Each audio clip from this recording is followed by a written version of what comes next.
watched season 2, episode 2 of the Braxtons, and it starts off with the niece that would be Ashley on Tamar's podcast to talk about her problems with her deceased brother-in-law, that he allegedly tried something with her, sent some texts that he shouldn't have sent to her. And Trina claims to be the victim according to the last episode. Anyway, this led to Tamar getting a legal notice to stop talking about it. So therefore, she felt like she was not invited to Tawanda's bridal shower in Mexico. Now, Tawanda ended up taking her fiance to the airport and getting hit by a car and breaking her wrist.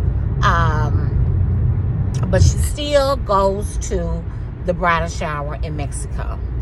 Tony calls while she's in the hospital, and she and her fiance, Sean, they appear to be equally annoyed that Tony did not know that the bridal shower was indeed in Mexico and not Bahamas or another island. And I think they should give Tony some grace, because just like Kim Kardashian is really responsible for her family's success in many ways, Tony definitely is responsible for her family even having this show. Okay? So keep that in mind. So Tamar does not go to this bridal shower, but she said that she was told that she would be the maid of honor. And I love it that Tawanda called the women not maids, but bridesmaids, but women of honor, ladies of honor, and her own daughter, Brooke, a junior bride. I think that's really neat and cool. I don't think I've ever heard of that. That's like sophisticated. Tamar is having a shoot for her upcoming event, her tour, and she's in the bar, and she thinks that's not a good sign, and her staff seems to be a little scared because, of course, everybody needs their money. I guess they thought they would lose their jobs. But what stood out to me is when she said, I want people to know that this is not Toni Braxton's show. So, it's still funny how people compare themselves with their siblings when they're in the same career. Much as, Michael Jackson allegedly felt like Jermaine Jackson didn't have a place in the entertainment world or on the stage because he dominated the stage and there was not room enough for the two of them. But it is. And I'm glad Tony is not like that. But yes, I caught what Tamar said. The mom, I can't help but to think that Miss Evelyn is just so strikingly beautiful. I dare to say she probably looks better than all of her children. She is just strikingly beautiful as she's sitting in the restaurant waiting for a friend to join her as she's conversing with Tony on the phone.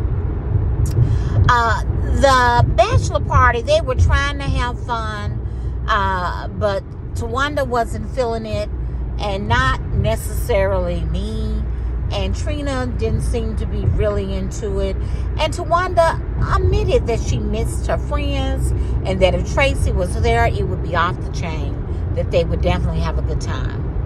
And I noticed there were men there too. Tawanda mentioned it was like 25 of them there in her villa. But it ends with Trina getting a call from Vaughn that he's having an episode with his heart. We know that he's still alive. That's great. It forces me to think about what I eat, because I watch their show on YouTube and they're always cooking, and it's a lot of greasy stuff. Things that I like, fried this and fried that, and hamburgers. So just watch your diet, Vaughn, you and Trina, okay? And now we know that Tawanda is indeed married in real life, and that Tamar definitely did not come to that wedding. But even sitting next poolside, Tawanda said to one of the men on the show behind the scenes that Tamar would mess everything up. So upcoming, she and Trina and Tamar and Tony will be sitting at a table, and she's acting like she did invite Tamar. She wanted her to be there. She wanted her to be the maid of honor, but everything and her energy said that she did not. Now, I can't help but to remember that in earlier seasons of the Braxtons Family Values, that Tawanda would go off on Tamar just a little bit too much. And I recall her calling her failure, and you fail at everything that you do. To me, that was like a curse. But as we see, that is not true. That Tamar has had a lot of success, love and war and other things, and she will continue to have success. Never put your mouth to say things like that, because, you know, words can speak truth and definitely lead to curses, because what you speak can come true. Just keep that in mind. Watch what you say, people. Only speak good things about yourself and others. We're slowing down because a cop is stopping a car up here, a truck, and he's all the way in the street himself. Alrighty, so peace and blessings to you guys on this Hump Day Wednesday. Have a good one.